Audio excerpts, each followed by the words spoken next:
Big boss episode అంటేనే చిరాకేస్తుంది. మీకేమనిపిస్తుందో comment చేయండి. ఎందుకంటే కామనర్స్ అని ఒక స్టాంప్ ఏసుకొని బిగ్ బాస్‌లోకి అడుగుపెట్టిన ఇద్దరి వల్ల. అది కూడా ఇద్దరు ఆడోళ్ళ వల్ల. ఎవరెవరంటే ప్రియ మరియు శ్రీజ. ఏ గేమ్ ఆడినా, ఏ డిస్కషన్ వచ్చినా ఫస్ట్ వాళ్ళు తీసే కామన్ వర్డ్ ఏదంటే కామనర్స్. Commoners versus celebrity. అవును. గేమ్ పెట్టింది కామనర్స్ సెలబ్రిటీయే. కానీ మీరు ఎలా ఆడాలి? ఒక కామనర్‌గా ఆడాలి. అదే ఒక పదం తీసుకొని పద్దాకల మేము కామనర్స్, మేము కామనర్స్, మేము కామనర్స్ అనడం వల్ల ఏమీ రాదు. సరే కామనర్స్ అని గేమ్ ఇంటెలిజెంట్‌గా ఆడుతుర్రా? లేదు.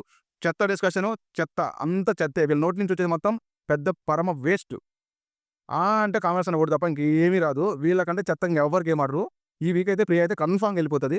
నెక్స్ట్ వీకు శ్రీజ రాంగానే శ్రీజ అయితే బయటికి తోసేస్తారు. శ్రీముఖి చెప్పారు కదా! నువ్వు అరుస్తే ఎవరు వినలేరని. కరెక్ట్‌గా అదే జరుగుతుంది. శ్రీముఖి అప్పుడే గెస్ చేసింది. కానీ వీళ్ళెందుకు అప్పుడు గెస్ చేసినోళ్ళు మళ్ళీ బిగ్ బాస్ పరీక్ష పంపించారో నాకైతే అర్థం కావట్లేదు. మీకు బిగ్ బాస్ చూస్తే ఎలా అనిపిస్తుందో కామెంట్ చేయండి.